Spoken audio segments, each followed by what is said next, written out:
It is time for a 4-day work week. The 5-day work week was great when 6-day weeks and 10-hour shifts were the norm, but that was back in the 19th century. In the 21st century, we need a new standard for what work looks like, one that actually reflects the reality of working conditions today.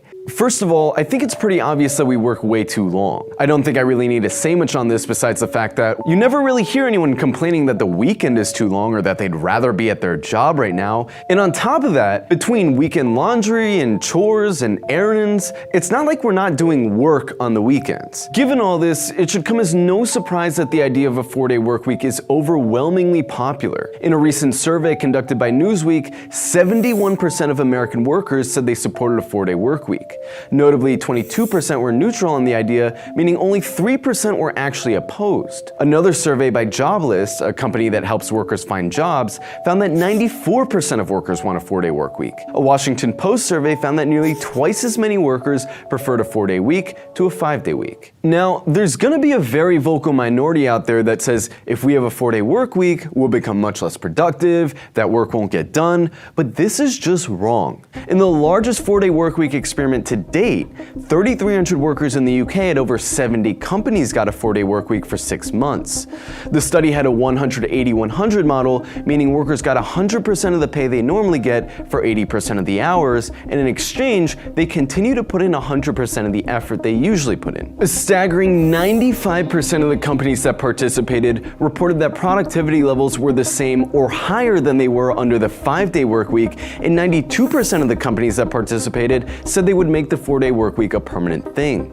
On the employee side, 90% of workers said they wanted the 4-day work week to continue, 55% said it increased their ability to work, and 15% even said no amount of money would get them to go back to the 5-day work week.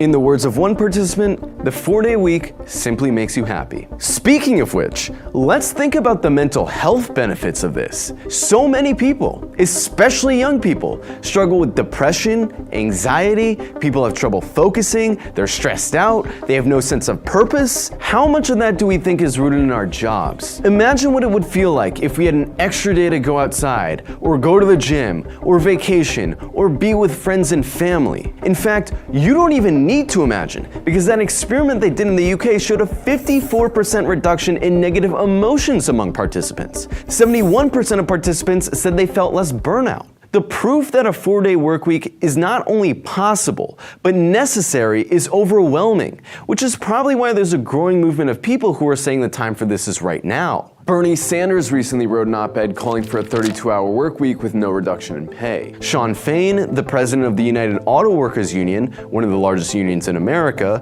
recently called for a 4-day work week for UAW auto workers with a 46% pay increase. A Pennsylvania state legislator is preparing to introduce a bill that would require large companies to reduce working hours from 40 to 32 without reducing pay. It's not a coincidence that this is all happening right now. One of the most basic laws of history is that technology is constantly improving, which allows us to do more with less.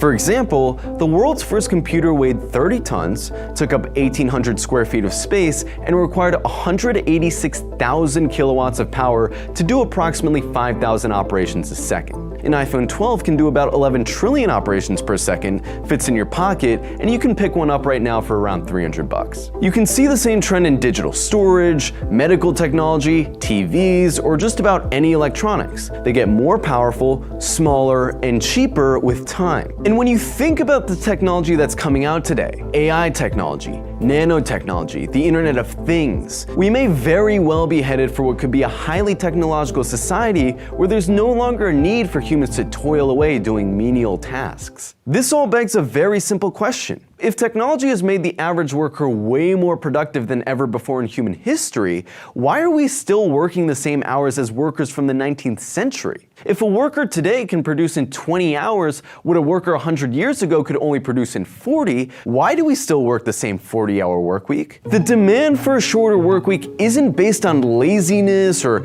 people's subjective desire to not work as long. It reflects the objective reality that we need a lot less labor hours to keep society functioning than we used to need. Ending the 40-hour work week would also mean creating millions more jobs and massively reducing unemployment. Under the current model of work, employers squeeze their workers for as much labor as possible while trying to hire as few workers as possible, which is why, as workers, we're constantly the victims of understaffing. If the 40-hour work week was reduced, and there's still more work to be done in society, employers would have to hire more people, instead of working their existing employees to the bone. There really aren't many arguments against a shorter work week, and it's clear that workers overwhelmingly want one. But beware of attempts by the ultra-rich to co-opt the meaning of a shorter work week as well. For example, Richard Branson, a billionaire, advocates for a 3-day work week. Same goes for billionaire Carlos Slim. You could easily see how the capitalist class might say, oh yeah, you want a 4-day work week? That's fine, but if you only work for 4 days, that means you're only gonna get 4 days pay. That's not the kind of 4-day work week we're talking about. That's the capitalists finding ways to reduce their labor costs under the guise of a shorter work week, which would actually make it harder for workers to make ends meet. The whole point of a 4-day work week is that we work less without any reduction in pay, because modern technology allows us to produce more with less work. If a 4-day work week were to be implemented, it would have to be mandated by law that employers can't lower workers' weekly pay. And don't even try to say that the capitalists can't afford it. The 1%'s share of wealth is higher than it's ever been. So to wrap up, I just want to say this. There is so much more to life than work and productivity. We, as human beings, have so much more to live for than how much money we can make for some company. We live in a world that's on the brink of such tremendous technological breakthroughs that a post-scarcity future where there's an abundance of resources, where we no longer need to break our backs to survive, is within sight. We can apply the massive technological innovations of today to solve humanity's problems and massively reduce the need for menial human toil. Or we can continue to live under a capitalist system where these technologies will take our jobs and replace human labor. It's our choice.